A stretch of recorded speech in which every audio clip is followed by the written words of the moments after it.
Hi, my name is Darren Bartlett, and I love discussing current affairs, especially here on the continent of Africa.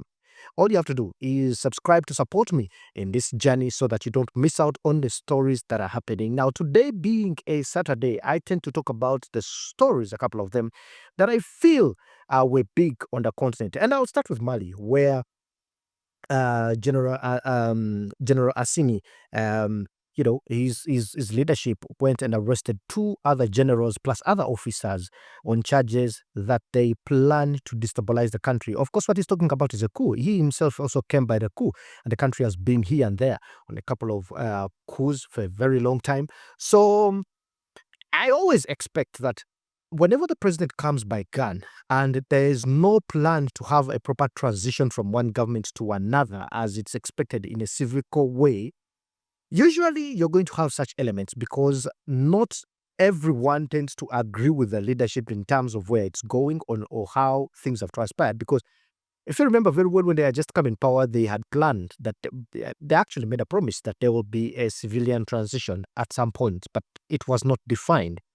But here we are, political parties have been banned, political activities have been banned. In fact, they had done a kind of, had a transitional, council, military council that came back with a report and decided that the president is going to be, General Assini, who's going to be leading them for some time. And in case his mandate needs to be renewed, it will definitely be renewed for every 5 years until they feel that the government is stable enough for it to have a transitional government into civilian power. So that's going to take some time. And I've had this conversation before in New Central Africa where I said, I don't expect anything to go in a civil way, but you will expect coups or destabilization by militants for a very long time. It will happen. So that is one of them that caught my attention. And another that caught my attention is right here in Uganda, where I am standing at the moment, where 121 plus people have expressed their interest to run for presidency, as in fact, they went and picked nomination forms from the Electoral Commission. But first, I'll say President Yoweri Museveni got his nomination papers, so we expected, he's the flag bearer of the NRM party that is in power till today. His party members went and picked the nomination forms on his behalf. I expect people like Bob Wine to have forms, people like General Muntu, people like Nandala Bafari. Those are astute politicians who have been around for a long time. But now when I look at the others, the ones who are 20 years, 22 years of age, 26 years of age, this young breed that has just finished its Form 6 or the last level of education before you enter university, expressing interest in that kind of leadership for me I have mixed feelings about it. Number one, there are people who are just making it. There's like a comical thing of just because you finish senior 6, you have qualifications in terms of education and you're above 18 years of age, you qualify to run for any office, what is political. And I saw many of them who cannot even articulate the issues that are paining Ugandans. If you talk about them as the pain points, some of them don't even understand the basic concepts of what politics is and leadership is, or policy, just as a word as it is. They really have struggle even expressing themselves in a language which is a national language, English. So the whole exercise has become comical. But again, it's their right to express themselves, to say, let me go and take on leadership, as long as they pay the 20 million, get the nomination forms, be able to fulfill all the requirements needed.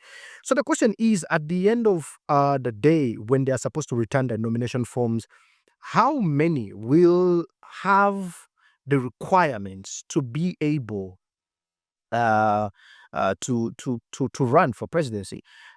Even if 100 or 200 people pick the nomination forms, we might end up having about 9 candidates or 10 in my analysis, because I expect people like President Yoweri Museveni, Robert Chagulanyi, who's also known as Bobi Wine. I expect Mathias Mpuga, I expect Nandala Mafabi, I expect Katumba, who was the youngest contestant the other time.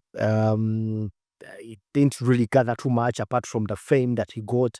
I see General Muntu about 10. I expect about 10, but I don't see that number go up. So I think the Electoral Commission is also very much aware.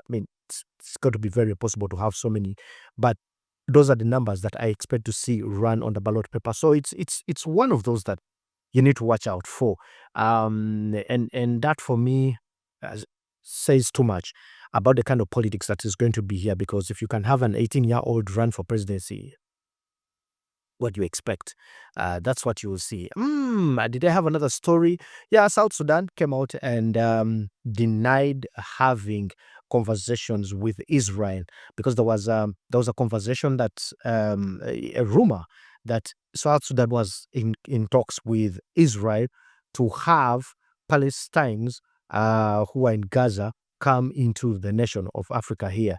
And they came out, strongly refuted it, and said they have no plans or even had a conversation with Israel in regards to the Palestinians being moved to South Sudan. Remember, there's that talk from Israel, which has been trying to push this conversation of that whoever cares really about Palestinians, and for them they do, because they don't want them to be mixed up in terrorists. They whoever is willing to welcome them should welcome them, and you hear world leaders like Trump also having that kind of sentiment of they can go anywhere else in the world, but leave the place because it's not safe for them to be there. So South Sudan was one of those that came into the rumor, but again was refuted. And there's also another UN report that came out, and it has put countries such as Rwanda, countries like South Africa, but on different issues, by the way, not to mix up issues. But of course, the report that comes out here shows about Congo, and it talks about how Rwanda has been involved in the destabilization of the eastern part of Congo. Of course, this has been the norm. It has been said time and again, but here again we are. And showing how M23 have been responsible for women who have been raped and mass murders in eastern Congo. That's what the report says. When it comes to USA, ideally it's just about the racial issue, which is there, which South Africans largely deny and say there's nothing like racism in South Africa. But what I see there now, rather than, I don't know why the report picked that kind of argument, but I see xenophobia in a different form, where South Africans are now kicking out other nationalities out of their country because they believe that those nationalities are taking away their jobs and so much so forth there. So those, for me, have been the stories that I think caught my attention on the African continent this week. I don't know which one yours is, but I would love to know which one it is. My name is Darren. You can subscribe to support me.